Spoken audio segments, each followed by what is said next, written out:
Hello, everybody. Scott Golden here, Golden Opportunities Coaching. Welcome.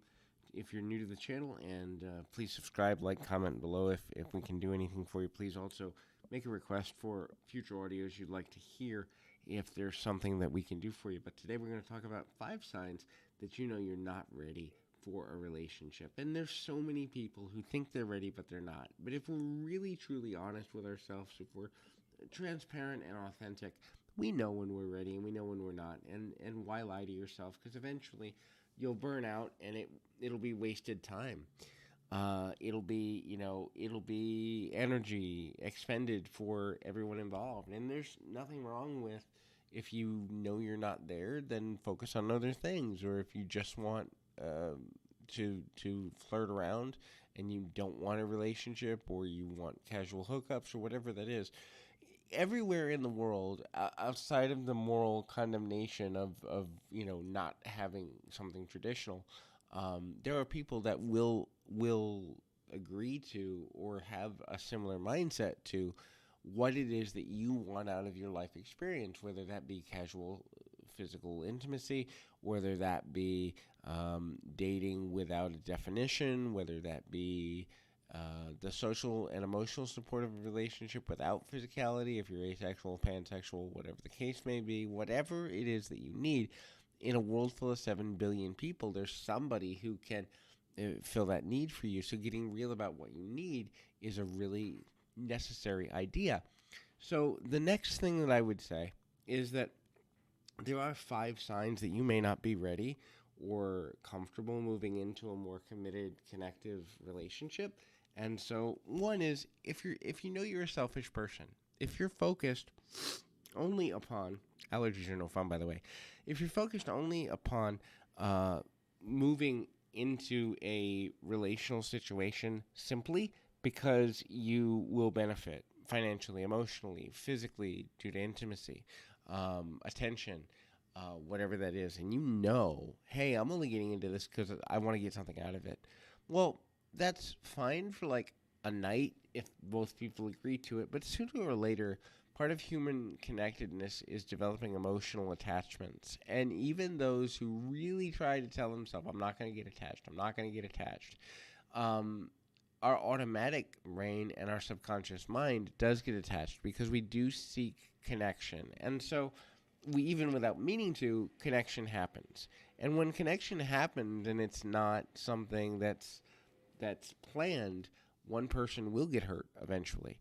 One person will have their expectations not met, even if they didn't intend to have expectations to begin with. And if you know you're a selfish person, if you know that you're not willing to take into consideration what another person thinks and needs, then a relationship probably isn't the right thing. You just say to a person, hey, we can go out and have fun. Hey, we can hang out and do whatever, but I'm not looking for a relationship. And it's real simple to have that conversation. It takes about 30 seconds, and if more people did it, I think we'd live in a completely different world.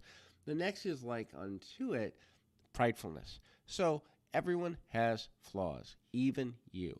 And if you're not ready to admit, here are my flaws, here are the things I'm not willing to change about myself, and I know that some people don't like it, and I know that it's harming me in some way because I'm not getting all my needs met, but this is who I am, and I am not willing to change these things.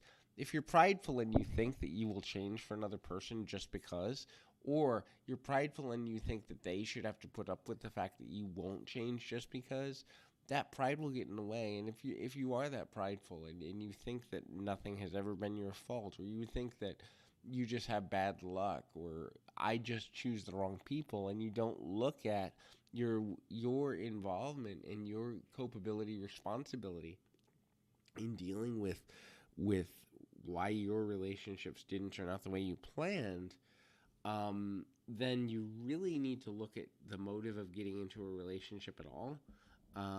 Because sooner or later you will have issues with that pride getting in the way of the development of the connection. And so if you really are that prideful, you may want to put getting into a relationship on hold. So another factor in something like this is, are you willing to care about the other person's happiness and emotional well-being? If that feels like too much responsibility to you, or if that drains you, if doing that drains you, especially for people who, if you've ever thought, gee, I might be a narcissist, or gee, I might be antisocial, or gee, I might be the type of person that really doesn't like people. If that's who you are, then don't run from that. And society teaches us that, oh, if you have that darker side, or that more private side, or a really structured introverted side, and you've done everything to try and fix it and it just doesn't change, and hey, I really don't care what other people think. I want them when I want them, and I want to be able to disengage from them when I choose to disengage from them. If that's who you are, there's nothing wrong with that. There are other people like that in the world too. And meeting some of them to go out and have a few beers, or to be casual physical partners, or whatever the case is, then go and do that. But don't enter into a semi-serious or a relationship that could get serious, where the other person's emotions do become involved, and then wonder why they get upset with you, or wonder why things blow up in your face, or wonder why you have a reputation of being uncaring. Because if you know that you don't care, then don't pretend.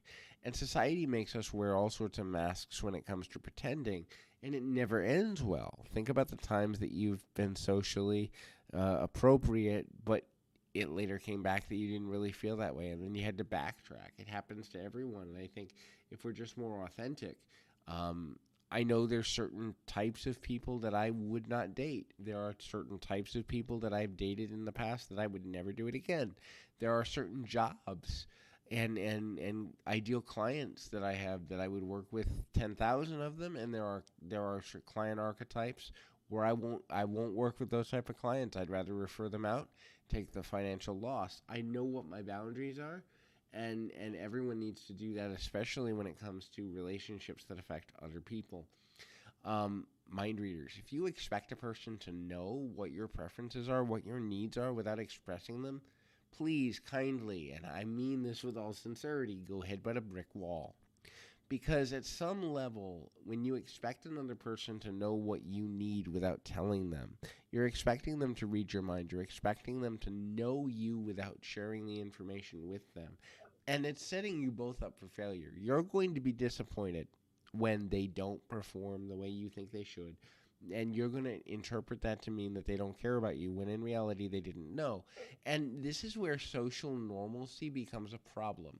Just because you think it's normal for a guy to, I don't know, call you at the end of the night, he may not have been raised that way. Just because you think it's normal for a woman to know that you hate when she runs more than 30 minutes late and she should call first, and otherwise you think she's cheating, she wasn't raised, maybe she wasn't raised that way. So the idea that you think a person should behave a certain way without ever having a conversation about it, and you wouldn't believe, I'd say 70% of communication breakdown comes down to the expectation of mind readers, and it's all different types of relationships. It's heterosexual, homosexual, and all points in between. It's people that have been together for 10 years plus, and people that have been together for 2 weeks or less. It happens everywhere, and it's really frustrating, especially as a professional who's done 35,000 plus sessions with people all over the world. It's like, why didn't you think to have a conversation about what your needs were before becoming upset when a person didn't fill them? And if you don't have the ability to articulate your needs effectively, efficiently, and concisely, then you need to put relationships on hold until you do. The last one is if you fear any level of commitment. Now, commitment means different things to different people, and having the commitment conversation, I think, should happen within the first 3 to 5 dates for any person, unless there's a very loose, we met under the concept of this is no strings attached, and unless we have a conversation, it's going to stay that way. But some sort of conversation about what level of commitment is needed, whether it's we're going to see each other weekly, or we're going to see each other monthly, or we're going to see each other when we travel, or we're working towards marriage, or we're working towards cohabitation, or we're working towards joining a commune in the middle of Arizona. Who knows? It doesn't matter what the goal is. It matters that the goal is discussed and agreed to, and if you fear commitment to the point where you're not willing to even have that conversation, you are shortchanging the person that you're interacting with, and you're shortchanging yourself. Because even if you don't think you're getting attached, part of you is, and when that detachment time comes because you have different relational goals, you're both going to end up hurt. You're both going to end up uncomfortable, and you've got another emotional wound to carry around into your next relationship whenever you choose to have one. So, having that reality check with yourself before you put yourself back on the dating market about how, am I willing to commit? What does commitment look like to me? Is it worth it to say up front that I don't, I won't date someone that doesn't have a job, or I won't date someone that has kids, or I won't date someone who has more than $5,000 worth of debt, or I won't date someone who does this or that because I have fear around these issues. That is a necessary thing, and I think it amounts to a maybe 15-minute conversation that saves a whole lot of trouble for people. But it's necessary, and it's needed, not because there's anything wrong with believing differently, but because at the end of the day, at least everybody knows what they're playing with in terms of playing field. And so that is our close for today. But I remind you, keep your feet on the ground, your mind in the moment. Until next time, everybody.